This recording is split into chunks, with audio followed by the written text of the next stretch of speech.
Welcome to the Hamumu Halloween Home Horror Hoedown, the podcast where we watch scary movies so you don't have to. From award-winning to completely unknown, we take them all way too seriously. I'm your host, Mike Hummel. And I'm your host, Solange Hummel. Now, warning, we use a ghoulish number of spoilers, so watch the movies first. Second warning, we don't know anything about anything, so don't take us seriously as we take these movies seriously. So as we were just discussing before we started this podcast, this is a movie about capitalism. It is very much about capitalism. Even better, it's capitalism in the 1970s. 1974 to be precise, in the movie Killdozer. Yes, continuing our theme of movies about vehicles that are trying to murder, we have Killdozer murdering construction workers in an island off the coast of Africa. But not Madagascar. Apparently not. No. And this movie is strangely based on my own character, Dozer the Dozerian from Dr. Lunatic, which is weird because that didn't come out until 2000 or so. I think it's amusing that you think Dozer the Dozerian is your character when it's very clearly based on Gozer the Gozerian from... Excuse me, parody is a God-given right, and I parodied. You did indeed. I sure did. So what happens in the movie Killdozer? Well, there's a dozer, and it kills.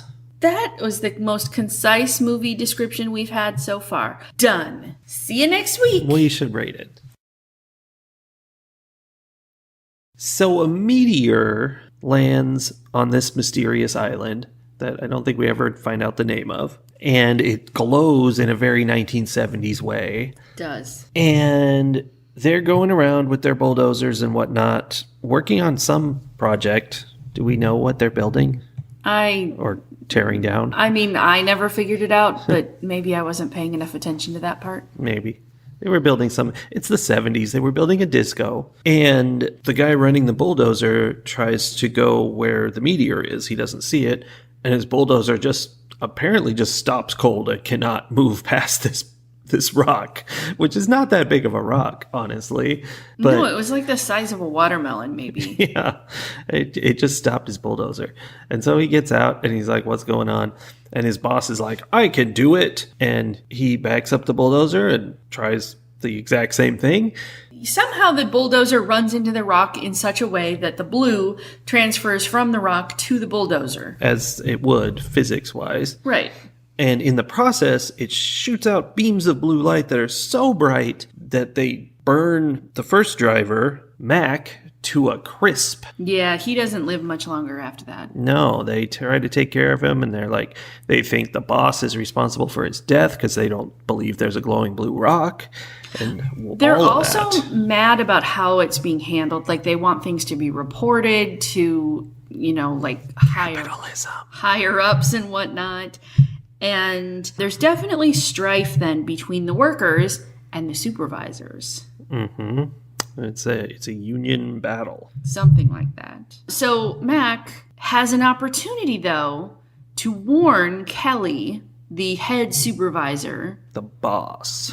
And we know he's the boss because he wears a hard hat at a jaunty angle at all times. Yeah, and there's another guy who wears a jaunty angled hard hat, but not at all times. Well, he was a secondary boss. Yeah. I think he was like the supervisor to the supervisor. The jauntiness indicates... The assistant to the supervisor. Right. So anyway, Mac warns Kelly about the blue light and then dies dramatically. And now Kelly has to decide if he believes the rantings of this deeply in pain and on death's door construction worker. Although he doesn't have any other explanation for why this guy is burned up. He just is. So what does he do? He heads over, hops on the bulldozer, and says, I'm just going to give it a little test drive, see what's going on. Indeed. And lo and behold, it's an evil bulldozer. It drives itself, but it does it by way of actually moving its controls. Yeah. Which on a bulldozer are a lot of like long metal sticks. And so he's kind of getting thwapped by the controls as he sits there. And the pedals down at the bottom are like going up and down and like bonking his feet around. And yeah, it's pretty fun. And it's sort of like trying to buck him off, it seems like. Like it's just driving around in random directions. Yeah, but that's one thing about this movie is, you know, they made it with a real bulldozer. And bulldozers aren't fast, like in terms of how they drive around, but also in terms of all their other movements. Like it would lift the blade up and slam it down, but because it's a bulldozer, it would just go...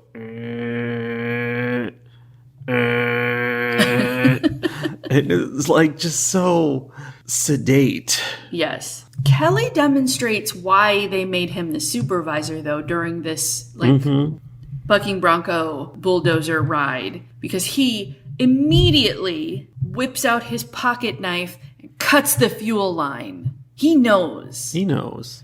Which was interesting because later in the movie, there's discussion about that other time. Oh, yeah.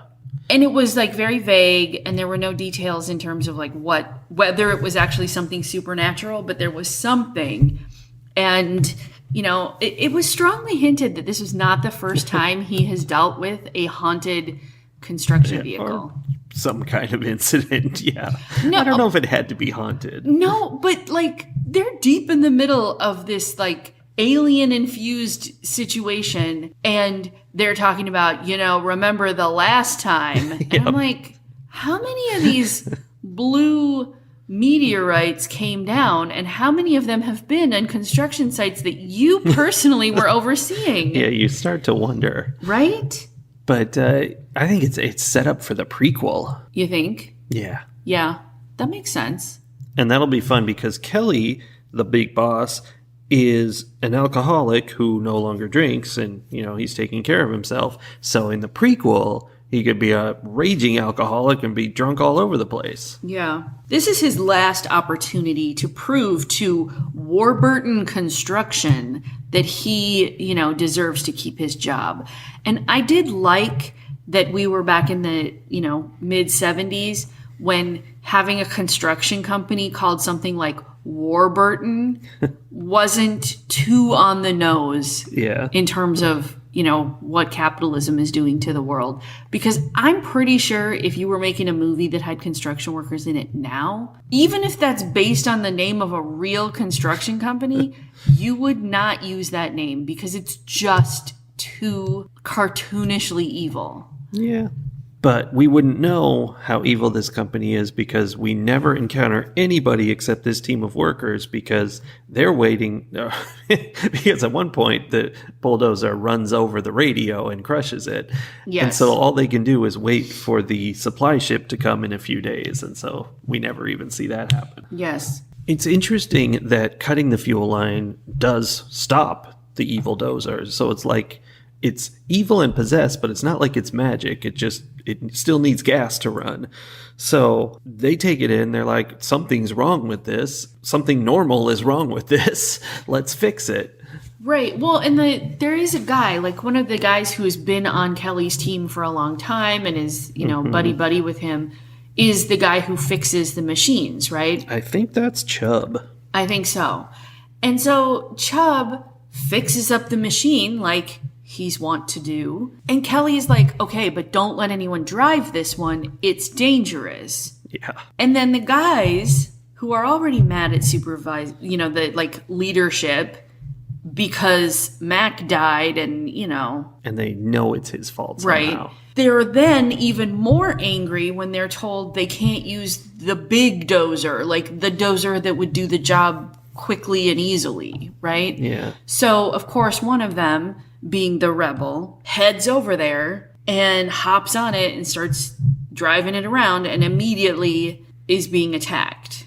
So that was Beltran, who immediately starts having trouble controlling it, falls off of it, is being chased by this bulldozer, which, as you already pointed out, doesn't actually move that fast. Yeah. But somehow he's being outpaced by it and decides he's going to get away from this multi-megaton vehicle by climbing inside a culvert tube. Yes, those really thin metal tubes that they use to make storm culverts. Yeah, which it then promptly drives over, squishing him into paste, I assume. We assume, because this is not a graphic movie. No.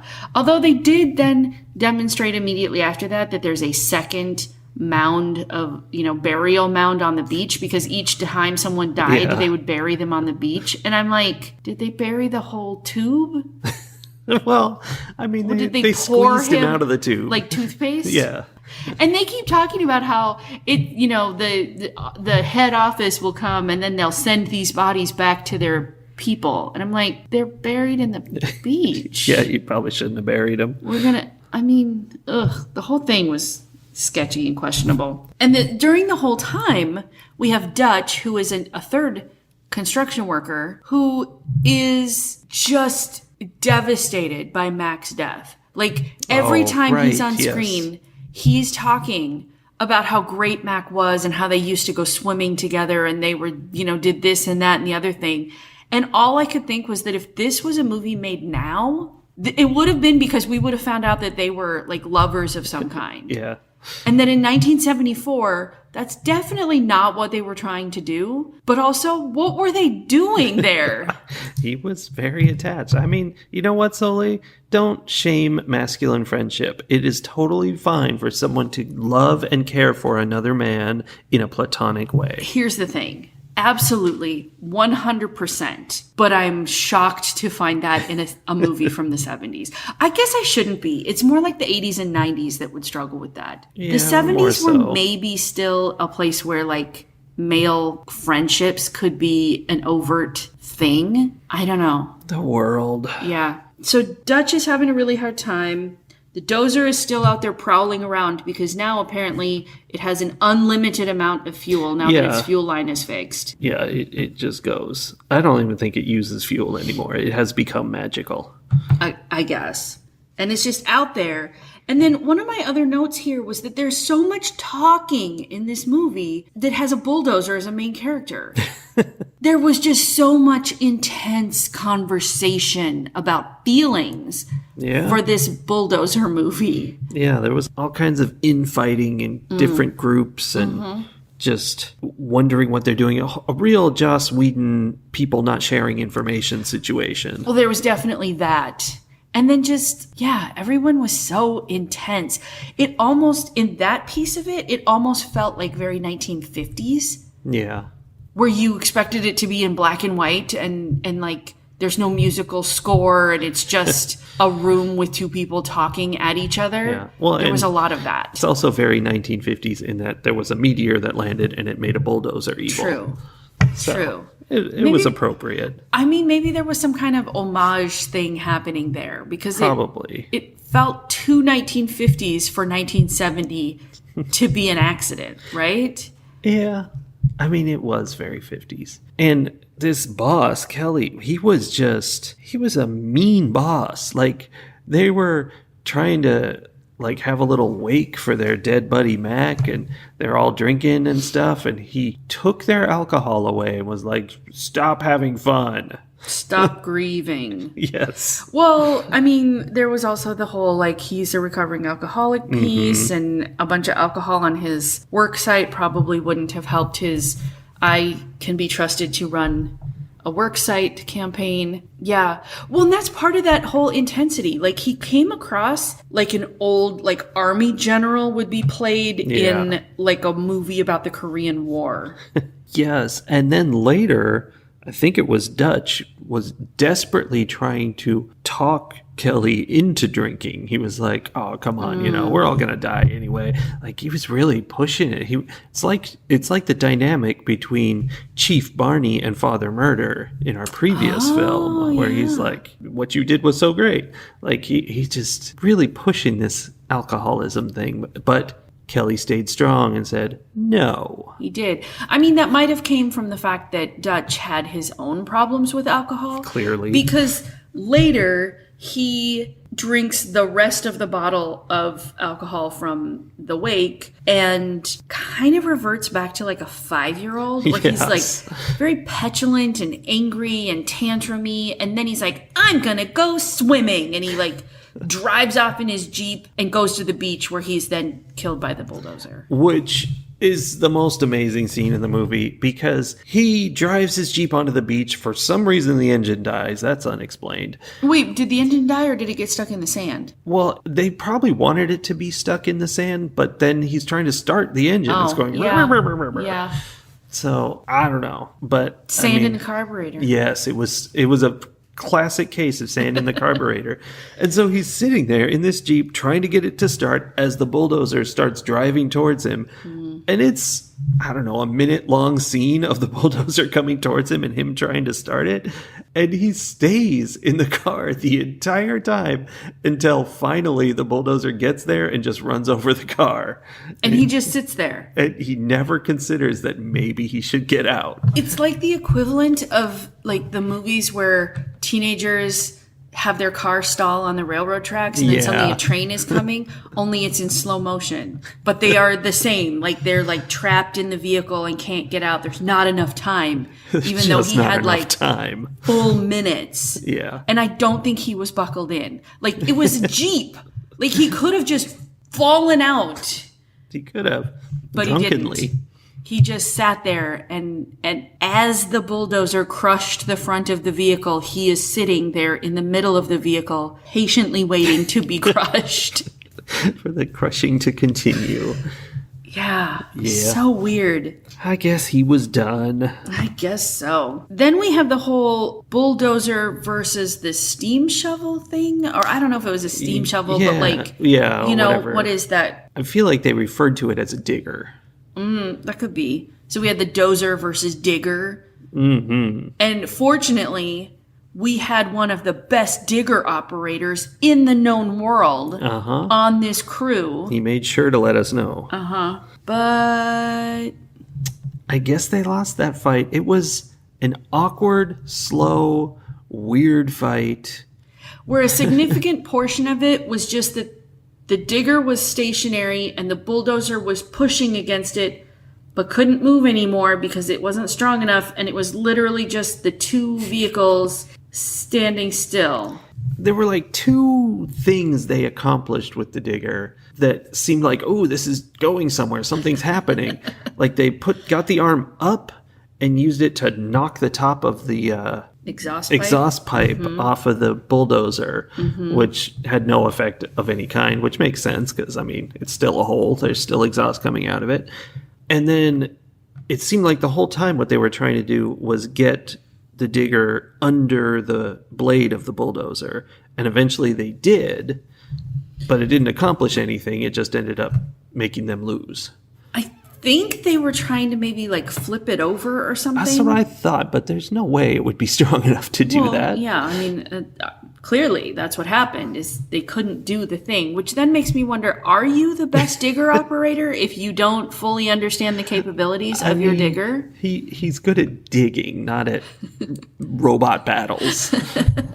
Yeah, so that came to a stalemate of a sort, except that I think the digger did like blow out its something. Like it was no longer functional at some point. Yeah, like a rope broke on the digging arm, so it couldn't move its digging arm anymore. Oh, yeah. So it was incapacitated. So at that point, we have Kelly, the supervisor, and Dennis, the assistant to the supervisor, are having a conversation about what do you do? And they're like, he's like a serial killer. How do you kill a killer? That's right. I forgot. And they literally start listing the methods of execution used to deal with human killers. They're like, can we give it a lethal injection? No, that's not possible. And fortunately, that brings them to electricity.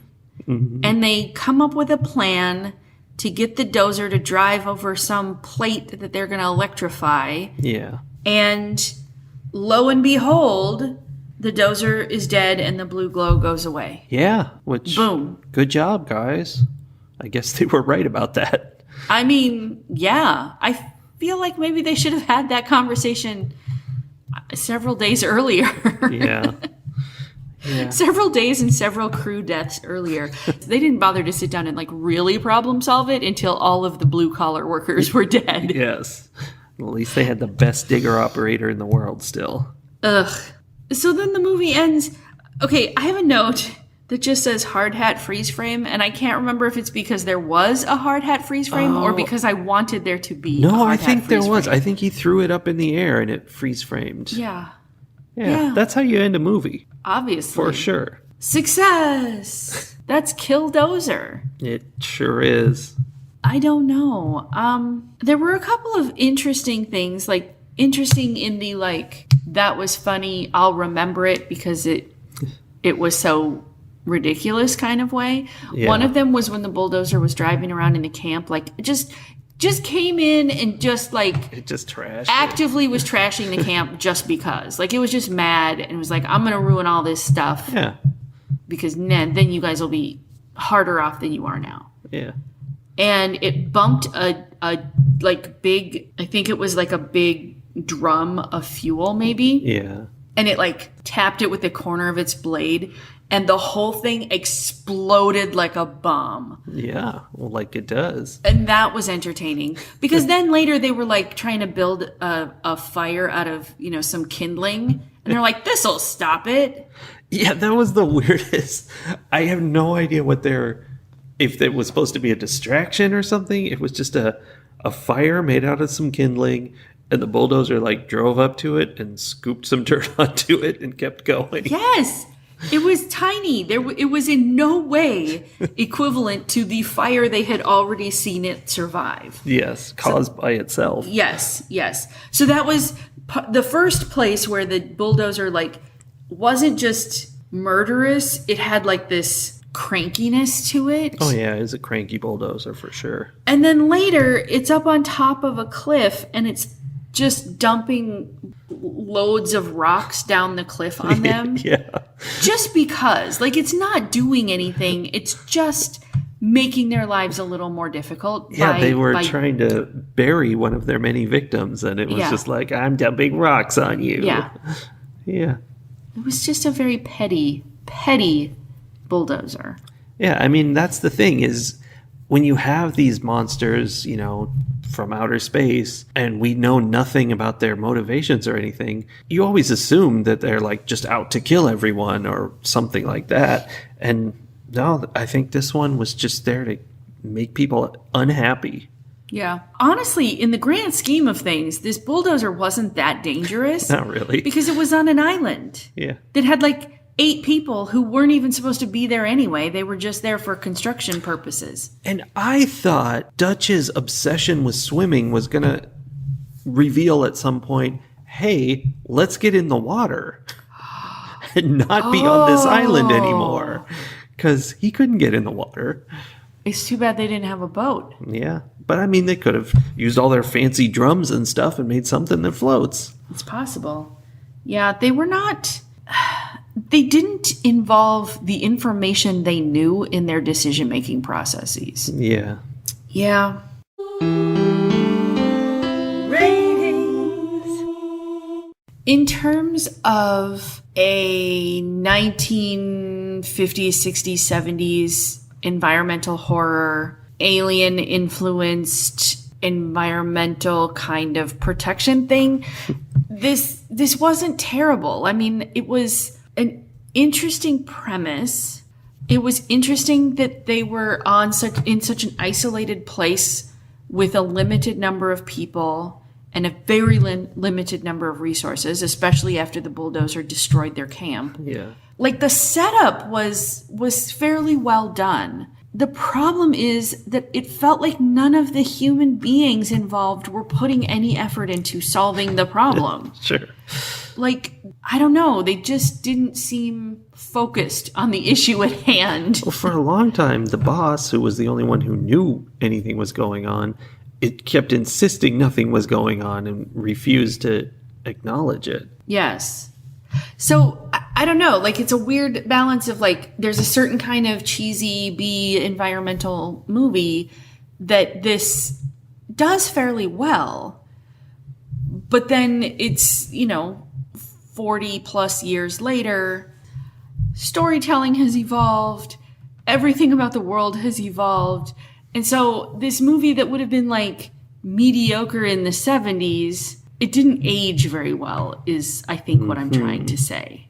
And it just didn't, there wasn't enough to it to really feel strongly one way or the other, I don't think. I will add that if you really wanted to dig in and like try to write with the digger, really get in there and make some connections in terms of like, you know, how you started at the beginning with capitalism and, you know, workers' rights and there's stuff there. But even that was done in this kind of milquetoast way where they didn't really take a stand, because as much as you had the workers doing their thing, the hero of the movie is the boss. The boss. Yeah. And the only ones who survive basically are the bosses. Yeah, for sure. I don't know. Like maybe what they were saying wasn't meant to make like worker solidarity happen at all. It was just supposed to show how, you know, useless and whiny construction workers are. I don't know. Kind of what they portrayed. But I don't know.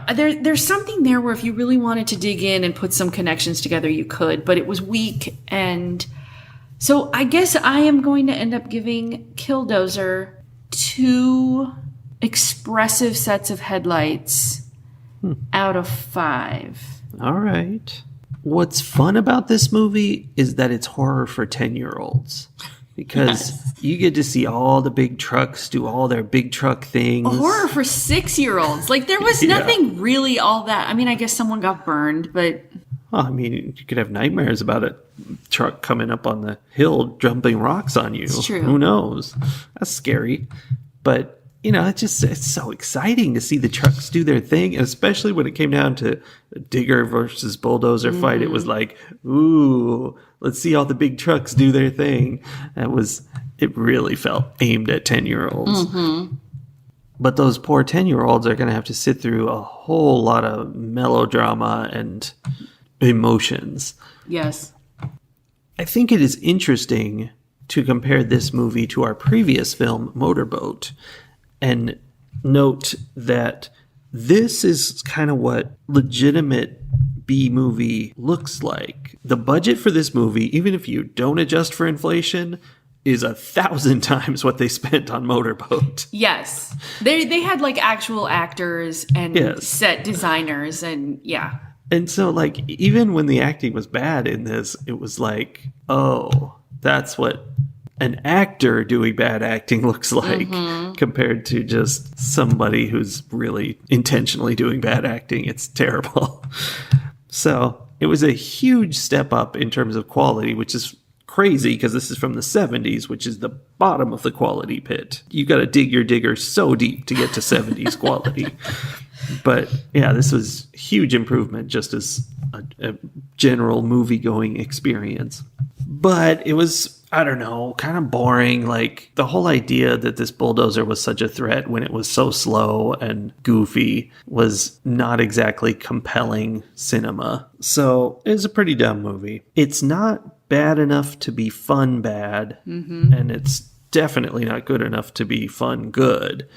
So it's fine. I'm going to give it the same thing I gave Motorboat, 2.5 expressive sets of headlights out of 5. Because it's there.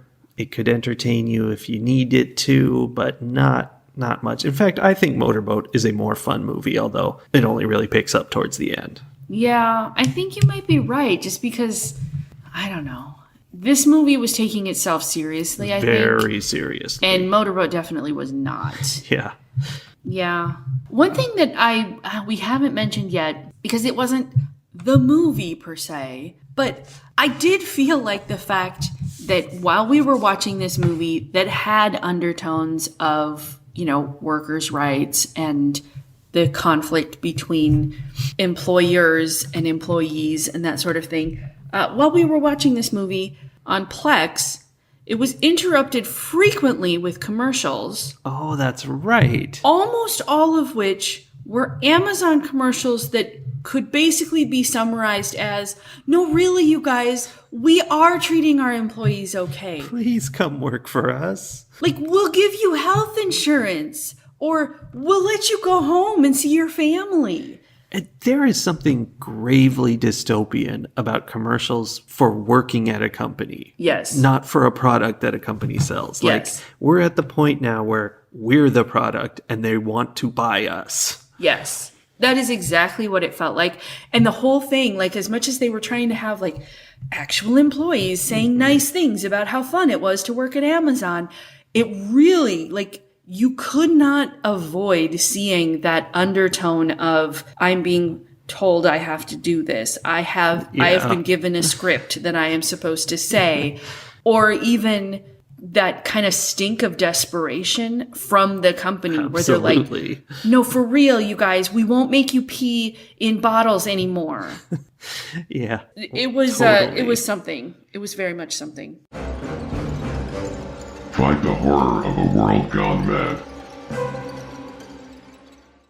Which brings me, I don't know if this is going to be something I bring back on a weekly basis, but it does bring me, since we are in the second week of October, to a hot political tip segment that hasn't been around for months now. It hasn't been. My hot political tip is, in just a few short weeks, there will be a constitutional amendments election here in Texas. On November 7th, we are voting here in Texas on 14 different constitutional amendments. That's a lot. It's a lot. And constitutional amendments aren't fun and easy to read, and they don't make like captivating commercials for them. Like, they don't buy ads like they do for campaigns where they trash each other's opponents and et cetera, et cetera. So there's not really a lot of interest in it. I would just like to encourage everyone to go vote, because these are the rules that govern our state. And if you're not in Texas, there is an election day, a national election day on November 7th. I strongly, strongly suggest that you do a little bit of research and find out what is going to be on your ballot. If you Google what's on my ballot, you will find a number of resources that share that information. Ballotpedia often has information like that. Vote411.org is a website that was created by the League of Women Voters that has a lot of voter information. I know that the Texas, for Texas, they will be creating, and probably already have created by the time you hear this, a voter guide on the 14 amendments about, basically what they do. So you should know about those things. You should vote about those things, because it all boils down to how our country and our states are governed and how they work. And here's a key voting tip. Don't just look at the name of the amendment. Find out what people are saying it does, and also who's saying what. Yes. Because the name is always a lie. Almost always, yes. They are named intentionally to try to get people to vote one way or the other by the people who are in charge. So make sure that you know what the deal is. Yeah, that's my tip. Pay attention. Election day is coming right around the corner, and it's worth it to spend a few minutes doing some research. That's not the only thing coming right around the corner, because some sort of possessed vehicle is also coming around the corner. I can't wait to see what vehicle we are trying to avoid next week. We'll see you then. Bye, everybody. Bye.